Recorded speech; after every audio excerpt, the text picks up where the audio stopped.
Sun Tzu's idea of deception and psychological strength guided these efforts.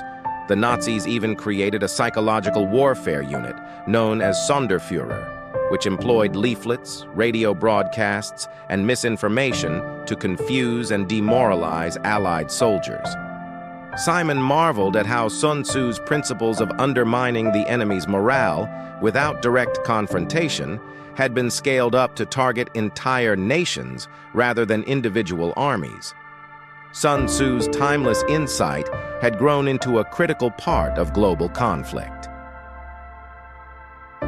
Chapter 4. Alexander the Great's Lessons in Logistics and Speed.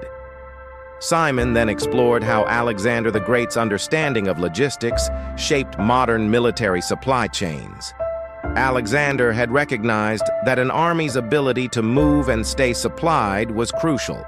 His campaigns through Persia relied on efficient, well-coordinated supply lines to sustain his troops over vast distances. In the modern world wars, this principle became vital as logistics determined success on massive fronts. During World War II, Germany's Blitzkrieg, or Lightning War, borrowed from Alexander's need for speed and precision. Germany's motorized infantry moved swiftly, supported by a highly organized supply chain that kept tanks, planes, and troops well-fueled and ready to push forward. It was a logistical feat that mirrored Alexander's reliance on coordinated movement and the quick establishment of supply lines. But Simon also saw Alexander's influence in the Allied campaigns.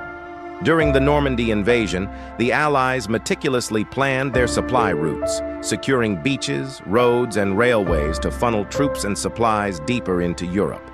Like Alexander, the Allies knew that speed and logistics could mean the difference between victory and defeat. Chapter 5. The Legacy of Rome in Modern Warfare.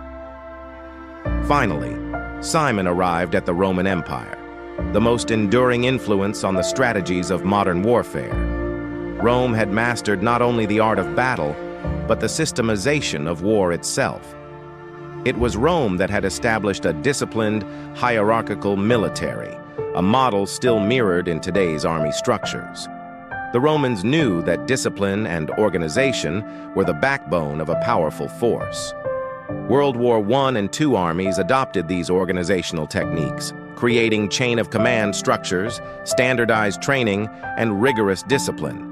Trench warfare itself was an adaptation of Roman military camps, which had used trenches and walls to protect against enemies while maintaining an organized base for operations. Simon found that Rome's influence extended beyond the battlefield to the control of occupied territories.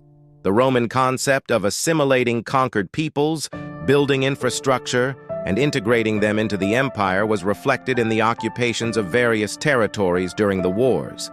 The Allies' strategy to rebuild Europe after World War II even borrowed from Rome's concept of stabilizing regions through development and infrastructure.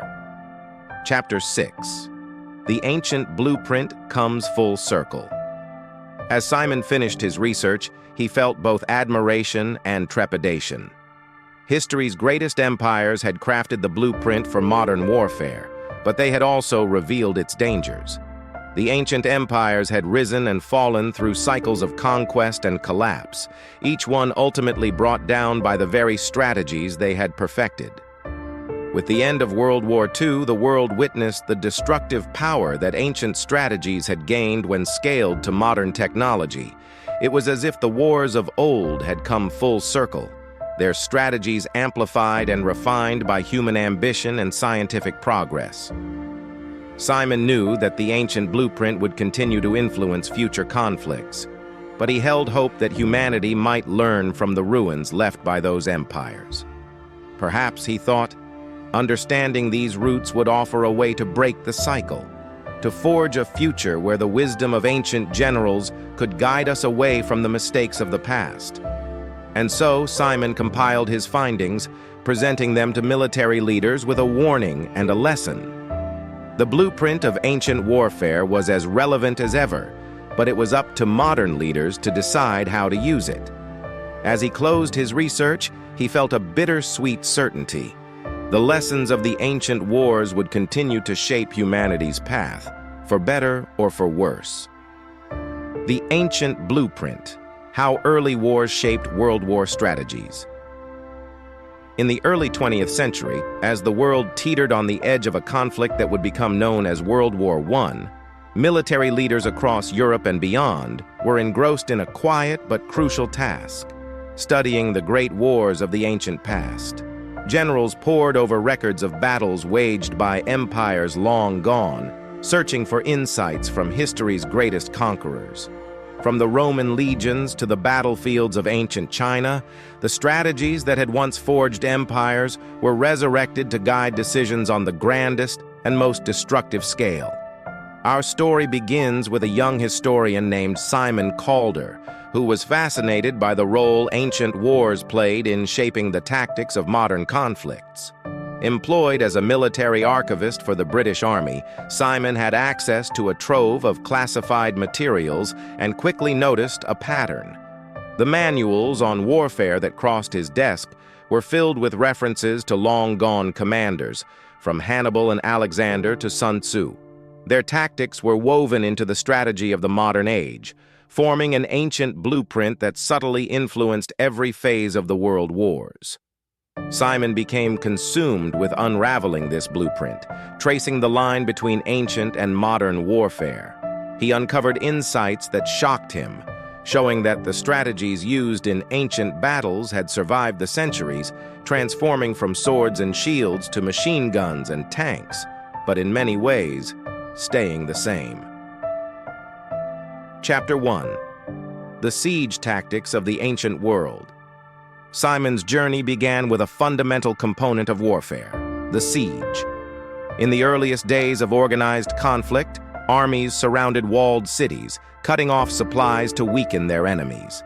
In the world wars, these siege tactics were reborn in the form of blockades, trench warfare, and long-lasting campaigns designed to cripple the enemy's morale and resources.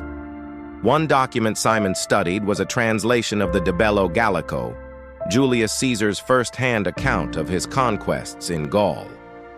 Caesar's siege tactics, Simon noticed, bore a remarkable resemblance to the Allied blockade strategy during World War I.